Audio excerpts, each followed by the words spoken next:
नमस्कार. आज आपण गोष्ट फार महत्त्वाची करणार आहोत.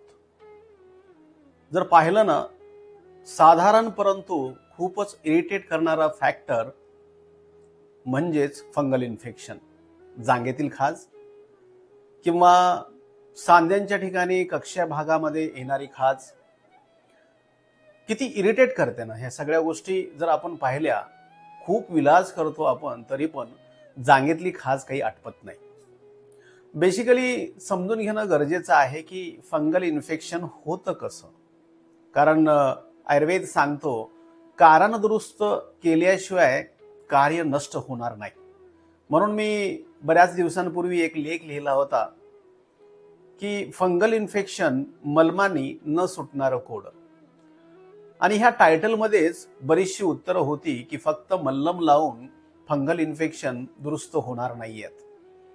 आजकाल ट्रेंड आहे की त्वचे संबंधित तक्रारी ह्या त्वचेच्याच आहेत का, म्हणजे हे समजून घेणं गरजेचं आहे. म्हणजे स्किनच्या ॲलोपॅथीच्या ब्रँचला एवढे लिमिटेशन्स का येतात, स्टिरॉइड्स का वापरावी लागतात, किंवा एवढे उपाय करून सुद्धा आउटपुट का मिळत नाहीत.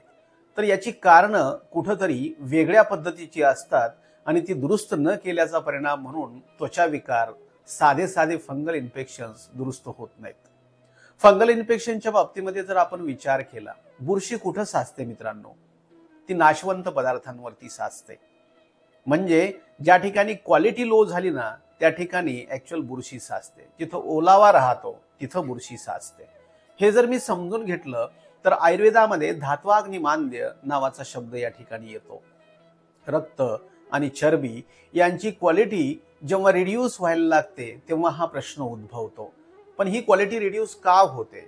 आहार विहारातील चुका, म्हणजे कंटिन्युअस सिटिंग जॉब किंवा लॅक ऑफ एक्झरसाइज, किंवा मग खूप सारे ऑइली स्पायसी पदार्थ खाणे परंतु डायजेशनची कॅपॅसिटी नसणे, या सगळ्यांचा परिणाम जो येतो तो अपचनातून तृतीय अवस्था पाकामध्ये जेव्हा मळ तयार व्हायचा राहतो किंवा सार भाग बाहेर पडायचा असतो, त्या ठिकाणी जर का आतड्यांची मोटिलिटी कमी पडली तर हे प्रकरण अशा पद्धतीनं धात्वाग्निमांद्यामध्ये कन्वर्ट होतं. एक समजून जर घेतला आपण तर मलमूत्र स्वेद हे जे 3 मळ आहेत, हे जर का क्वालिटीचे तयार झाले तर समजा की तब्येत छान आहे. पण सद्यस्थितीमध्ये आपण पाहतो की किती लोकांना कॉन्स्टिपेशन आहे, किती लोकांना समजा एकदम मोकळी आणि पांढरी लघवी होते, किंवा कित्येक लोकांना आपण समजून घेतो की खूप सारा घाम येतो, काही लोकांना बिलकुलच घाम येत नाही. हे जर सगळे प्रकरण समजून घेतले तर त्वचे संबंधित जे की इम्युनिटीचं द्योतक आहे, त्वचा काय आहे? इम्युनिटीचं द्योतक आहे, तर त्या ठिकाणी ऍक्च्युअल होणारे आजार हे इम्युनिटीशी संबंधित आहेत. जर मी समजून घेतलं तर सेंट्रल ओबेसिटी असेल, म्हणजे सेंट्रलचाच गिअर वाढणे किंवा ओबेसिटी वाढणे, सोबतच डायबिटीज सारखा आजार आहे, ज्याला आयुर्वेदामध्ये धात्वाग्निमांद्यच पुन्हा एकदा म्हणता येईल की क्वालिटीचं रक्त तयार न होणे, याच्यामुळं अपचनजनित म्हणजे डायबिटीजचं मेटाबॉलिक डिसऑर्डर जर समजा त्याच्यातून उत्पन्न झालं तरी मन फंगल इन्फेक्शन होऊ शकतं.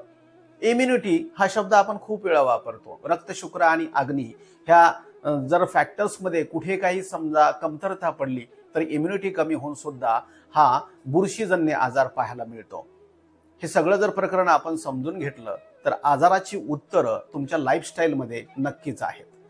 जर एकंदरीत आपण पाहिलं तर आपल्या संस्कारांमुळं कधी आठवतं का तुम्हाला की तुम्ही जांघेच्या ठिकाणी किंवा सीट साईडला किंवा अंडर आर्म्समध्ये ज्या ठिकाणी आपण कपडे घालूनच बाहेर येतो स्नान केल्यानंतर, त्या ठिकाणी फक्त आपल्या आईने आपल्याला तेल लावलेलं आहे, कधी आपण त्या ठिकाणी हात सुद्धा जाऊ दिला नाही.